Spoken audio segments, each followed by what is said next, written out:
It's a great day, educators. Grab your favorite coffee, take a deep breath, and prepare to be catered to.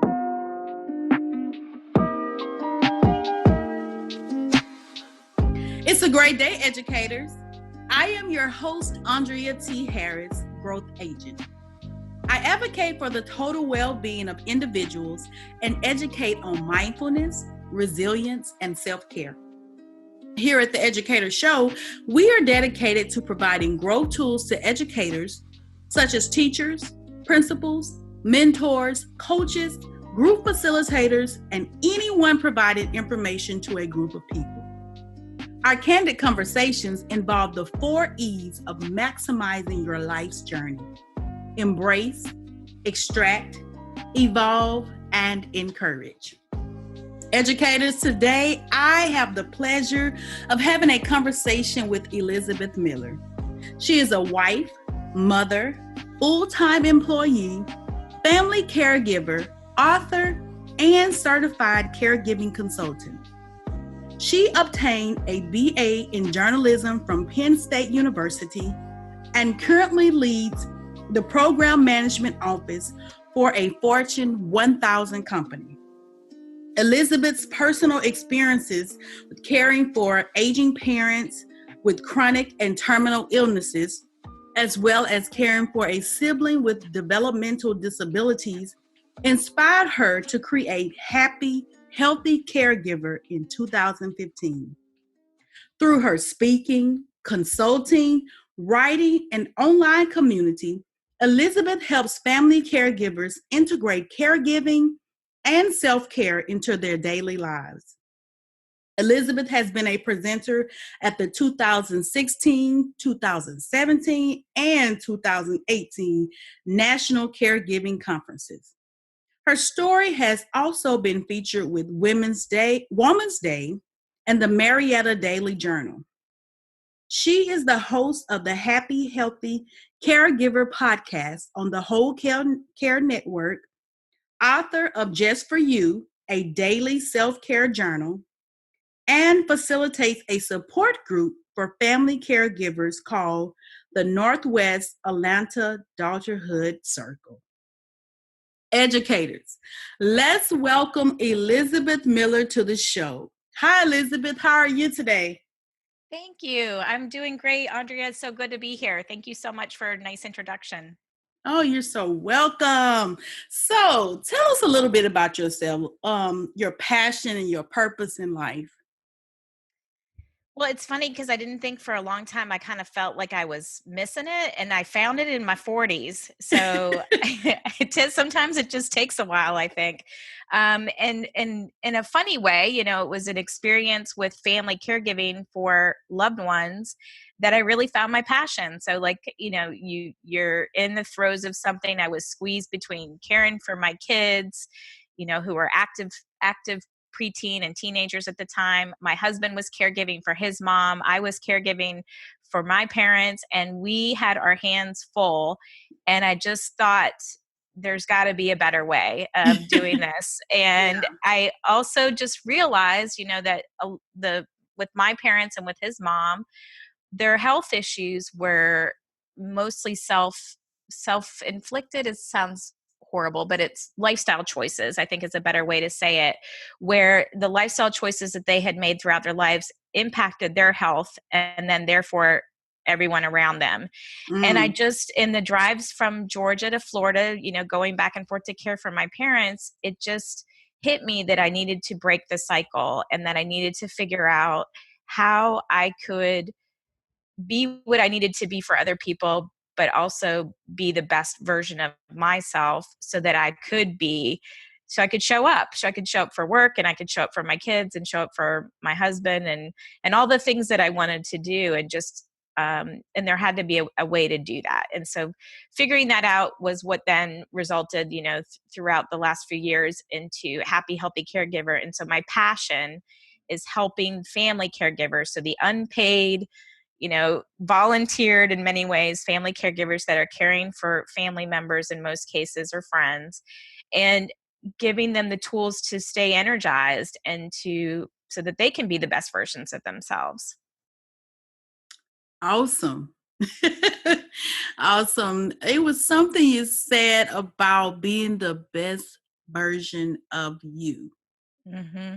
That is something that I live by. I always ponder and meditate and think, am I being the best version of me so that I can extend that to others? Because if we don't extend the best of ourselves, it's not, effective. I agree. And people ask me even now, and it might sound a lot like when you read my bio, and someday, but I think the more that I invest in my own health and happiness, the Mm-hmm. more energy I have to do all of these things that I care about. It's, you know, predict that you do all these things that it's not self-care, and I'm like, no, I look at it differently. I look at the self-care gives me the energy so that I can do the things and be the things that I want to be for other people. Now it doesn't mean, Lord, I got too much on my plate, I need more white space in my life. I'm human, but I do really take time and be intentional about my self-care multiple times a day, not just on a daily basis, but multiple times a day, just figuring out how to integrate that. Right. Yes. It's an ongoing thing. It's not just one moment in time. Self-care is consistent, like you say, throughout the day. Being intentional about taking care of yourself. I love it. And as um, caregivers, like a lot of times there's just a last minute crisis or things can happen. And so it's almost like having the tools to be able to take self-care when you need it, and so that's where right. some of the great tools that we have through our phone or for, throwing a tote bag in the car, all of those things, I'm ready to seize a self-care opportunity whenever. Right. Right. So we've been talking about caregivers. So what is a caregiver? So a caregiver is somebody who provides care for somebody. And it could be, I think a lot of times people don't self identify as a family caregiver. I know for many years I didn't. I thought that I was just a daughter caring for my aging parents or a sister helping to care for my brother. Mm-hmm. And, but when I found and the term family caregiver or caregiver, what happened is it just was like a whole new world opened up for me where I found a bunch of resources and support groups and things that would help me on my journey. Because caregiving, I think people think, oh, in order to be a caregiver they have to live with you, no, well, yes, that's true, but that's not, there's lots of versions of caregiving. You can be a caregiver and you can be long distance. I was a long distance caregiver. I'm a long distance caregiver now. My mom lives in Michigan with my sister, but there are things that I do to help support my mom and my sister from a distance. And sometimes for people, it could be just calling and reminding someone to take their medicine, or it might be helping them pay their bills. It's really doing anything for somebody that is part of their daily living, in order for them to just survive. That you're taking on responsibilities in addition to your own in some capacity. It could be supporting them while they live in an assisted living. It could be, there's a scale. Obviously someone who's providing 24/7 care to someone like my sister is, I mean, she's got her hands full and she needs breaks, and she needs my other family siblings and such, that we need to make things as easy as possible as we can for her, so that she's boots on the ground with my mom. And so there are things, like I said, we do from a distance to help support. Okay. Yeah, I've recently looked at caregiving from a different perspective as well. I've always thought, okay, they're a caregiver, that means they're in their care, like you said, 24/7. But um, I know when I went through my experience with the traumatic brain injury, I had several people that were caregivers for me, that may have driven me to different doctor's appointments and, different things like that. And so it does open up a whole new world for you when you look and identify yourself or that person as a caregiver. Yeah, you belong to a group. Like Right. you're feeling so isolated and overwhelmed. And I turned, to books, and I was like, somebody have had to have juggled and figured out how to do this before. Help me, help Right. me, help me. And I really, because I didn't identify with that term, I think that that's something our healthcare providers and our educators, like anybody that's in the public sector, frankly, that's coming into contact with people, you see the people that are pushing the wheelchairs, that are helping, the child with special needs. You're seeing, people that are waiting by a bedside or telling you, a child's having trouble in school because their grandparent is ill or sick, and just telling somebody, hey, did you know that you're a caregiver, and I heard this podcast about this, and there's available resources for somebody. I mean, that's how we break the chain. There's Right. millions of caregivers, like 60 million, I think, caregivers, and they don't know that that's what they are. And and they call them carers, CARER, in the Hmm. UK and in Canada. So that's a synonym for that. And then, of course, there are professional caregivers who get Right. paid to care. And I think that's normally what people think about, Yeah. is the home health care. But as the aging population grows, as our baby boomers get older and older, and the medicines make people live longer and longer, this is a very common thing for people, for teachers, for parents, for everyday people, that they're going to come in contact with this. It's not a matter of if it's going to happen to you, it's really just when. When Yeah. is this going to happen? True. Okay. And I know you mentioned something about teachers and, in the school system. You were Yes. also a substitute teacher for 4 years. Yes, I loved it. I loved it. Mrs. Miller, I loved it.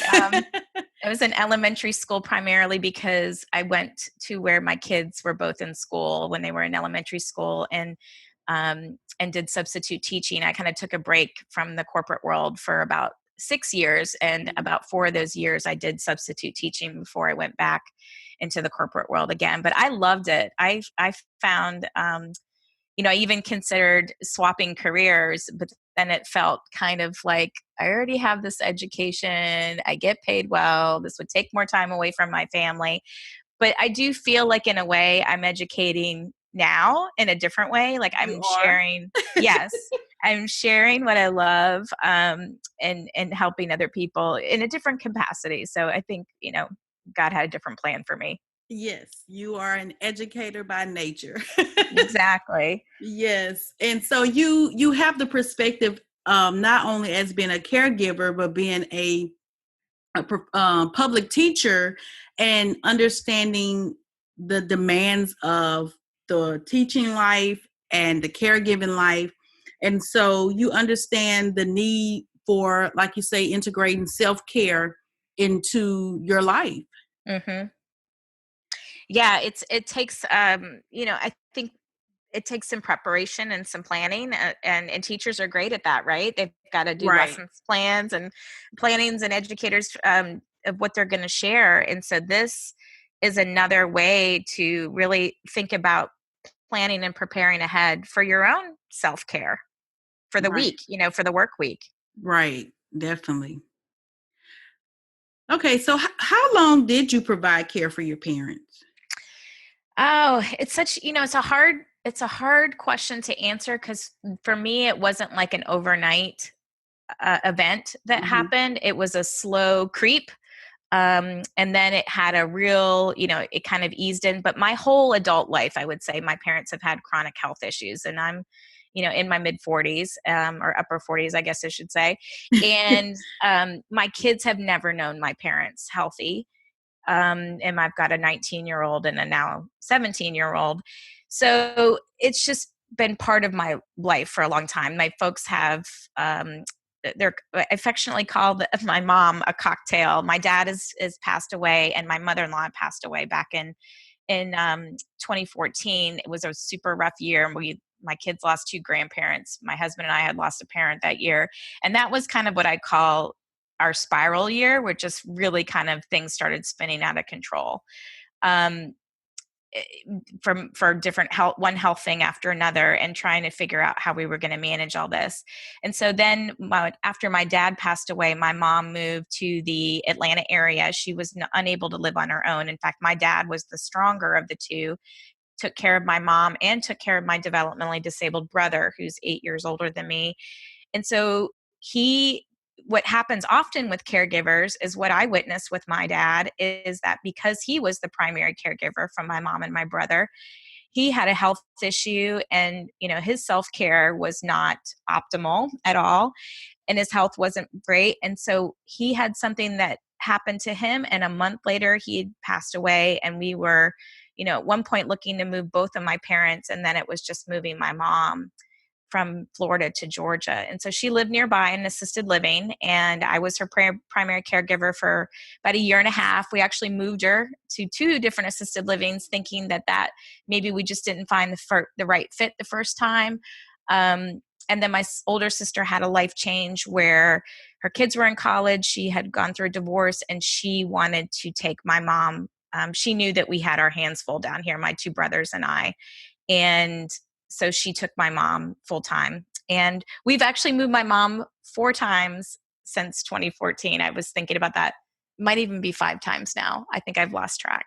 But we really do believe, like, especially with the girls, and my one brother's developmentally disabled, but my other 2 brothers, we share the care as much as we can. We really try to pitch in and really ask a lot of questions and make sure that my sister's getting what she needs, because she's amazing.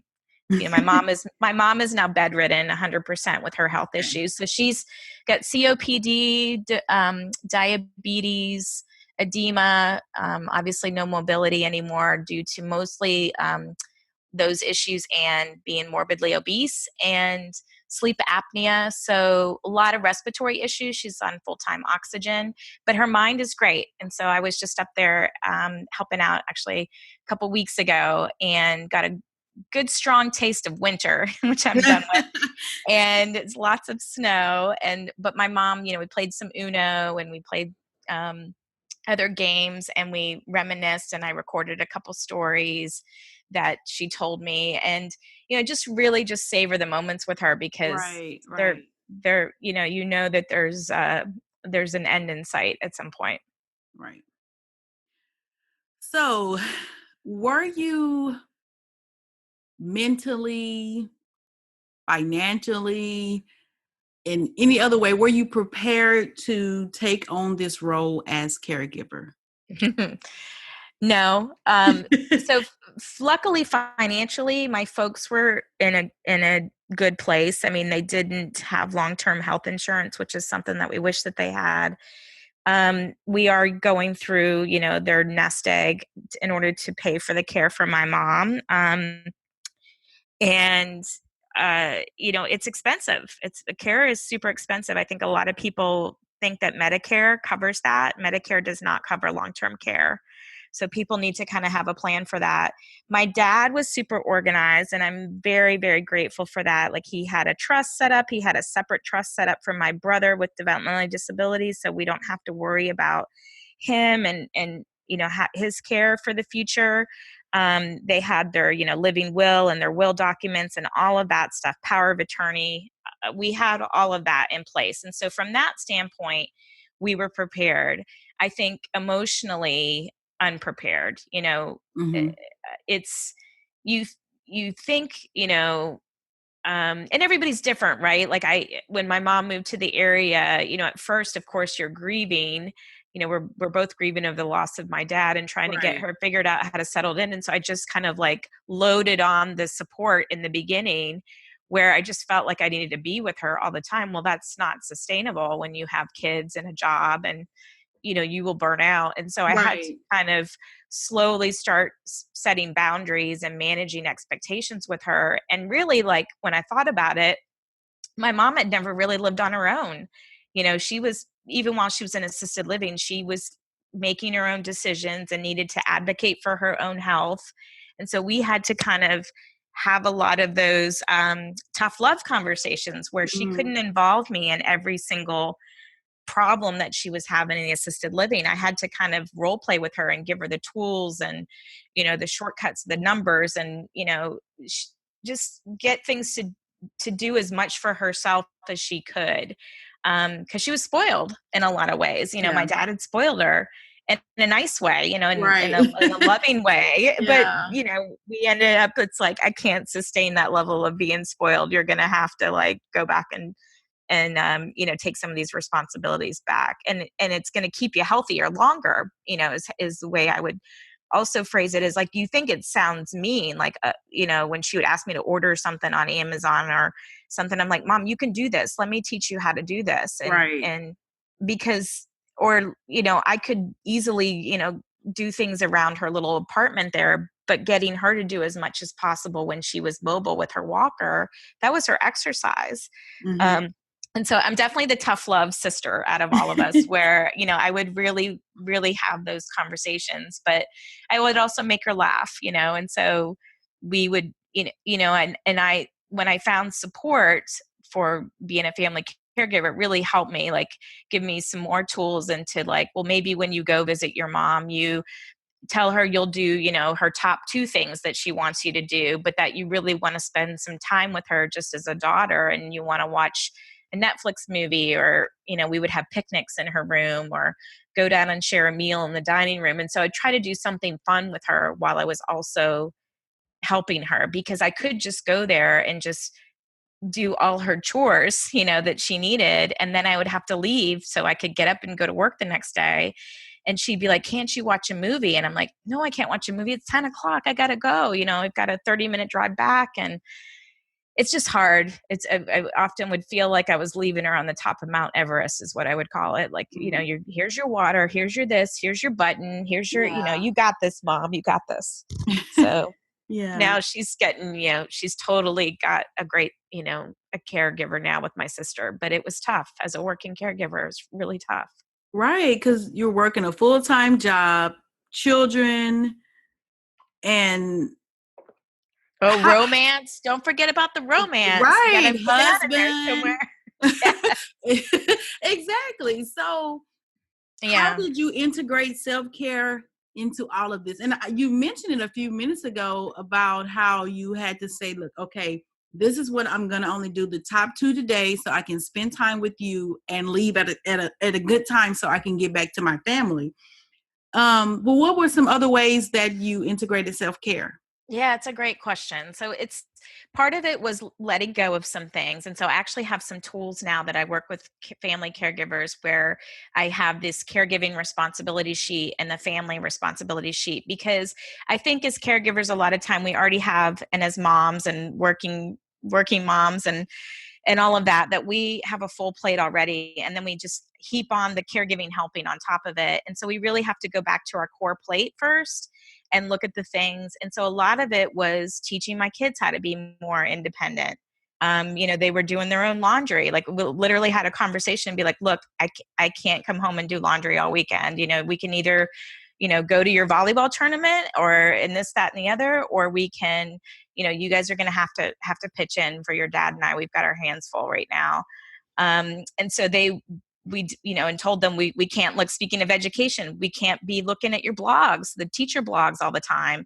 You're going to have to own this. This is like your part-time job, or your job as being a student. Mm-hmm. You have to go in and look at your jobs. And I used to sit in conversations with other moms, and they would ask me, does your daughter or your son have so-and-so, or what classes are they taking, or this, that, and the other? And I would literally have no idea. I actually still don't really have any idea of if you, I might get one out of the four that they have, right? But like, I had to let go. I had to learn how to let go and let my kids do the show. And so we do compensate them for their job, which is being a student. And so they get paid for A's, they get nothing for a B, and they will have consequences with C's. And that has, I know that can be controversial maybe with people, but that works for the Millers. And my kids are in the, have been top 10 or near it for their class. So super proud of them. And so they stepped up. I think that was a big thing. And then mentioning, mom taking on what she could take on. And, I used to go buy mom's groceries once a week. She wanted to have her little snacks. She loved her diet ginger ale and her clementines and all of her little things that made life great for her. And some of that, loved Amazon, would have subscribe and save for some of her incontinence supplies and make sure we didn't, run out. But if we did run out, which happened, then I had quickly discovered Instacart and how it could be there quicker than I could get there sometimes. And so using those tools help me. And then sometimes using my brother, like, guys I have found, and maybe, some of them listening to this are the exception, but for my family, the boys, you've got to be really specific on what you need Right. from them and ask for help. So they mean well, they just don't know how to just like see it and do it. Right. And so my one brother, I used to shop for my mom, and then I'd shop for my family, because you have frozen foods and this and that, and we're 30 minutes apart. And finally I just said to my brother, who's a bachelor, I said, can you, if we text you the list when I go visit mom, can you pick them up and bring them when you visit on the weekend? And because I would finally got into a groove, I would tell mom, like, look, I can come once a week. Other than that, we're going to FaceTime and talk on the phone. And if you need me, I'll be here. And of course, I'll take you to your doctor's appointments and such. But for our kind of regular visit, it just ended up being Wednesday nights was kind of what worked for my family. And so I would go after work, we'd have our picnic or our meal, and we'd spend our evenings together. And my brother would do the grocery shopping. And so it was literally like, I don't have to be the one that does everything. So that was key, I think, is giving up as much as I could and really figuring out where my strengths were and what I needed to I wanted to be the person to take her to the doctors so that I could hear firsthand what was going on and that I would know what the treatment Right. was. And so that was important to me to be able to do that. Another thing is, but then regarding my own personal self-care while working, I mean, it was figuring out, scheduling my exercise, talking to my husband and really figuring out, when are you going to exercise? I'm going to exercise, I want to do this. And we found out that, he really wasn't a morning up and out in the morning kind of person. So I never really got my kids off to school and put them on the bus. I would, in fact, we have carried that tradition on. If it's the first day of school, I stay home and make pancakes. If they're having a major test, I stay home and make pancakes, maybe on their birthday. But for the most part, I'm up and gone and to the gym, and I'm missing traffic, too, by getting there early. And so I pay my own health first thing in the morning. I pack my gym bag. My gym bag's already packed for tomorrow. And I'll get up and, take care of the dog real quick and make my coffee and off I go. And then I work out, and then I do a 10-minute meditation. You talked about mindfulness. So I do a 10-minute meditation on calm while I'm sitting in the sauna at the gym. Yeah. I shower. Sometimes I don't wash my hair. Sometimes I do. I've trained my hair how to like dry shampoo. And I try to pack, I try to at least eat healthy lunches that I prepare most either from leftovers or do Sunday meal prep, is the way to go. I find that my week has a really nice hum to it if I can manage that, and then maybe go out once a week for lunch. Same here. Yes. Yeah, if I get that meal prep done on Sunday, oh, an amazing week. Yes. Like mason jar salads. I don't know if you've discovered that, but they will keep through the work week. If I pack them on Sunday in those cute mason jars, and you layer the heartier vegetables on the bottom, and then, work your way up to the lettuce, and then I just bring the dressing on the side. Right. Yeah, those are lifesavers. Yes, definitely. Okay, so you mentioned, well, we talked about your book, your journal, Just for You, a daily self-care journal. Tell us about that. So I love the idea of a question a day journal, and I have one that I have had for a while. It's actually a multiple year journal, but I really thought, it would be great to have one that was all about mind, body, spirit, self-care topics, because I feel like asking a question or having a writing prompt just allows you to reflect on your own self-care and maybe, dreams that you've forgotten about, or habits that you want to either add or subtract, or a really good memory or a quote that inspires you. And so my self-care journal has a question or a prompt every day. And then every month it has what I call a fun page, where it might have a self-care word search, or you might have self-care bingo or something to Mm. color. And there's Oh, plenty of yeah. lines on the page. It's not like it takes a long time. My sister does her journal in the morning. I like to journal before I go to bed at night.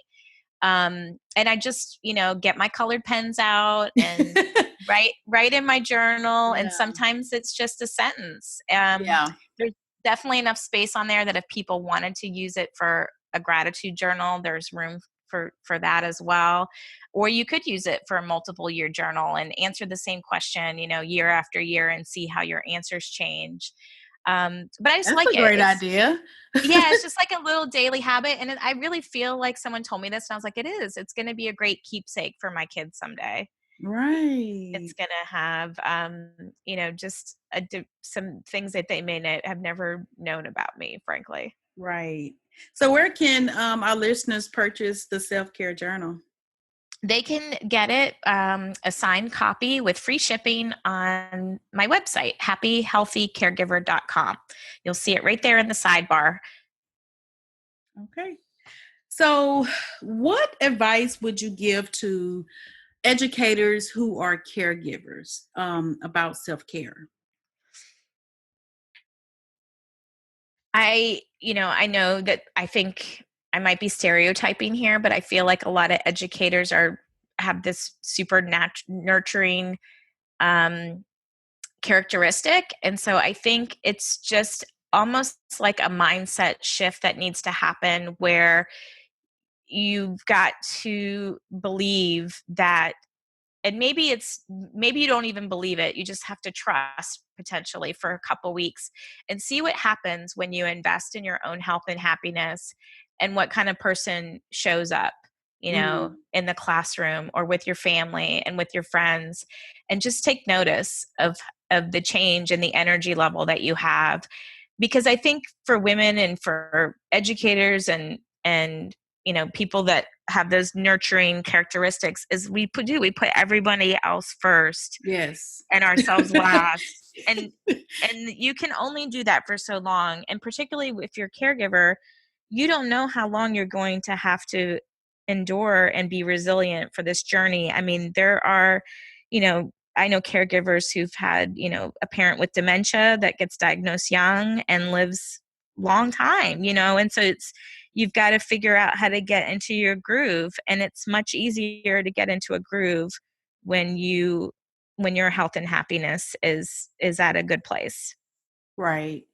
Now there is a thing that I often hear people in general, and definitely teachers and educators, is I don't have the time for self-care. I can't find the time for self-care. What advice would you give to them? I don't think you'll find it. You've got to create it. Yeah. And that's where you've got to be intentional about it, because we all have the same amount of hours in the day.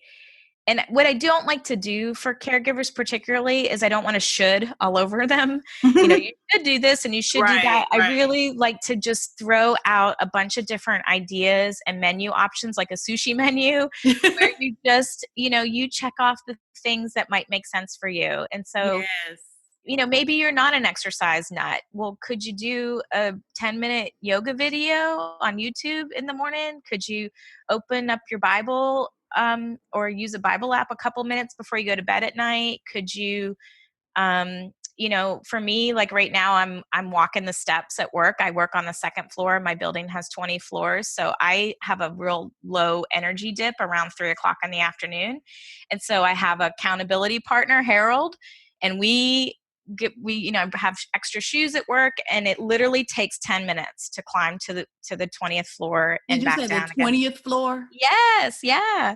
So, but maybe you didn't start there. Maybe you go 5 floors and come back down. Kudos to you. Yeah, or just walk around at lunch, or Yeah. when you go to the bathroom, like just arch your back and take a breath and stretch, Yeah. or squeeze your booty together while you're blow drying your hair. Like there are different things, I think, little tiny things. I think a lot of people think self-care has to be a girls' night out or a pedicure. And those are great, but those are the hard things to schedule in sometimes. And it's the little tiny things that you can do. It's a cup of tea. It's, reading a page in a book, while you're having your lunch break. It's just going outside and soaking up some vitamin D, while you're grading papers or whatever it is, like something, little somethings in the nooks and crannies. Great information, great resources. Thank you. Is there anything else you would like to share? I would love to tell people about the National Caregiving Conference. If you guys are caregivers and you want to tap into a plethora of resources, this is a very unique, amazing conference because most of the presenters at the National Caregiving Conference, which this year, it takes place November 7th through 10th this year, they are either former or current family caregivers. And a lot of them are people like me who have been inspired to either advocate or start businesses to help other caregivers. But we all have different specialties, and it's an amazing, uplifting group. You will go there and you will say, I have found my people. And there is Chicago is where it is. Okay. And they are starting some, you'll see some regional caregiving conferences popping up. And that information you can get on caregiving.com. You can find out about the National Caregiving Conference. And then if you guys are an Atlanta person, then I've got the monthly support group that Andrea mentioned, which is the Northwest Atlanta Daughterhood Circle. But there are daughterhood circles potentially in your area, and you could find that by going to daughterhood.org. And if they don't have a circle and you want to create one. Like, get your people together. And there was daughterhood.org? Yeah, daughterhood.org. And then, of course, you can find all my stuff in the podcast links and social sites and all that stuff on happyhealthycaregiver.com because, I love to write. I love to blog. I love to interview other family caregivers in my caregiver spotlight episodes on the podcast because, I have my ideas, but other people, I want to know how they're integrating self-care, and everybody's story is a little bit unique. And has different challenges, and you will leave those episodes feeling uplifted and inspired. Amazing. Thank you, thank you, thank you. Elizabeth, we are grateful for you today for sharing such amazing resources, sharing your story about being a caregiver, providing a different perspective about caregiving. We are grateful for that, and really showing us that we have to create time for taking care of ourselves. Yeah, start small and just 10 minutes. Try 10 minutes tomorrow or today. Why wait? Do it today. Right now. Yeah. Awesome. Thank you, Andrea, for having me on. You're so welcome. Educators, remember to subscribe to our newsletter at AndreaTHarris.com so that you will receive personal development tools, updates on new projects, invitation to live events, and so much more. I hope you receive some information today that will help you grow through life. Remember to subscribe to the Educator Podcast, leave a review, and share with your fellow educators.